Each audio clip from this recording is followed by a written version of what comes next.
après ces horreurs, mes petites poules, je vais un petit peu m'occuper de votre culture. Mes petites poules, ça va les filles?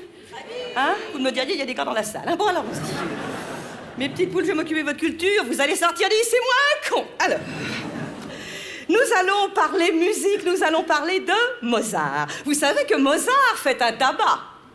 Vous le saviez? Oui, mais je ne parle pas de Mozart, le Mozart, je parle de l'opéra rock.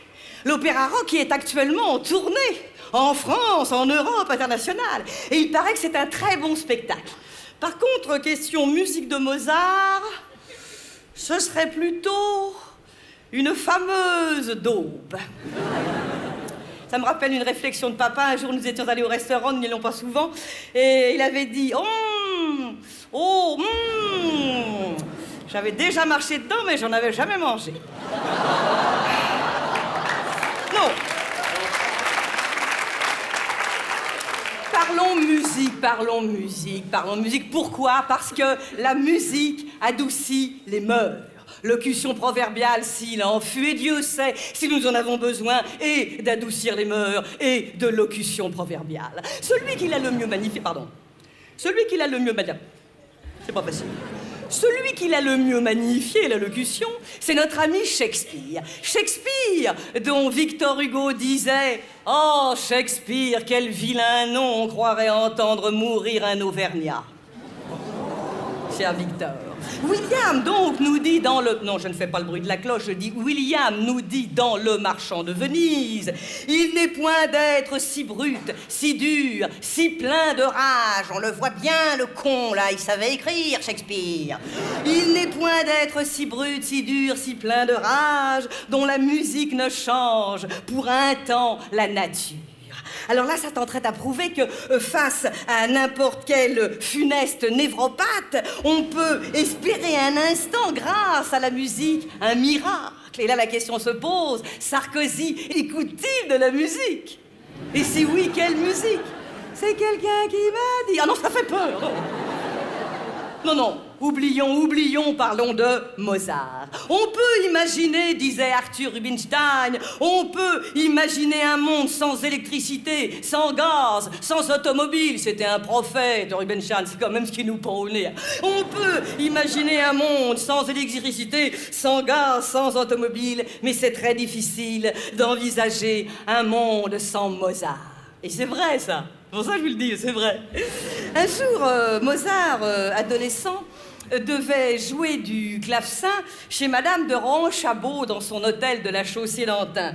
Et il lui dit « Mets-toi son temps courtis, je voudrais un peu me réchauffer les mains. » Et Madame de Médeux, de rétorquer, minaudeuse, agacée. « Ah non, je vous paie pour notre distraction, non pour vos commodités. » Hein? Comme quoi la bêtise est sans âge, sans borne, sans mémoire. Faut se méfier, on n'est pas à l'abri.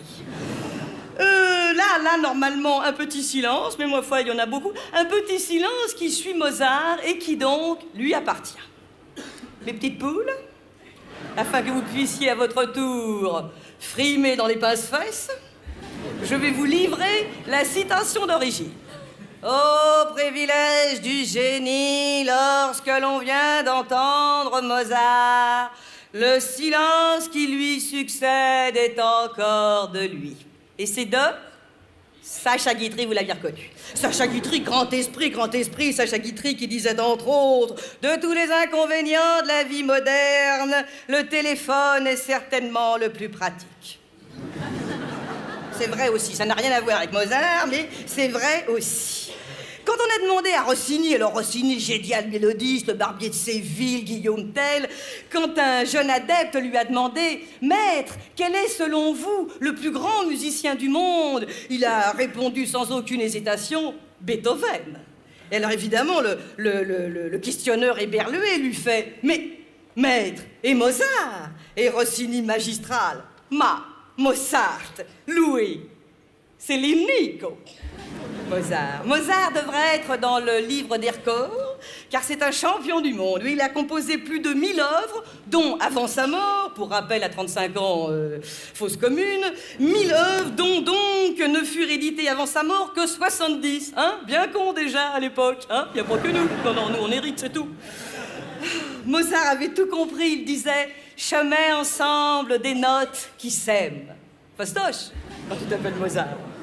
Il n'y a pas que Mozart qui en est sorti de bonne, il y a Robert Schumann, aussi Robert Schumann, compositeur romantique par excellence, qui disait « pour composer, il suffit de se souvenir d'un air auquel personne n'a jamais pensé ». Hein? Futé ce Schumann.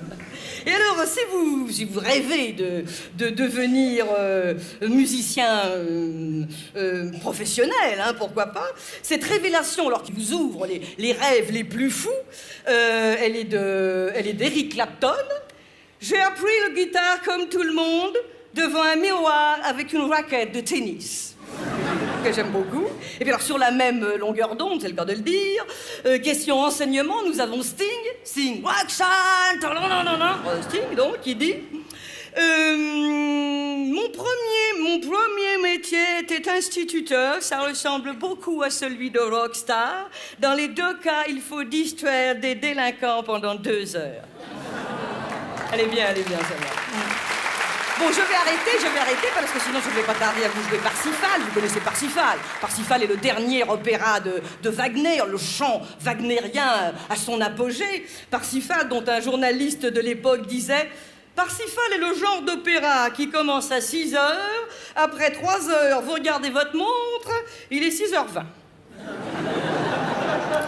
Parsifal est aujourd'hui en tournée européenne, je vous le signale, et le spectacle d'aujourd'hui dure réellement 5 heures. Derrière de grands tulles blancs. Ça doit être très beau. Surtout le chant. À ce propos, notre ami Mark Twain disait « Parsifal, j'aime tout sauf le chant ». Comme quoi, les meilleurs se sont fait assassiner, toutes les chances sont devant vous, toutes les chances vous sont offertes. Michel Audiard faisait dire à 2 de ses acteurs dans Faut pas prendre les enfants du bon Dieu pour des canards sauvages. Attention, j'ai le glaive vengeur et le bras séculier. L'aigle va fondre sur la vieille buse. Un peu chouette comme métaphore, non? C'est pas une métaphore, hein, c'est une périphrase. Oh, fais pas chier.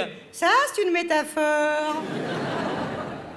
Notre ami Audiard. Vous me direz que ça n'a rien à voir avec Mozart, c'est exact, mais c'est simplement parce que je vous ai parlé de musique et que je trouve que notre langue aussi est une jolie musique. Bonsoir, mes chers petits.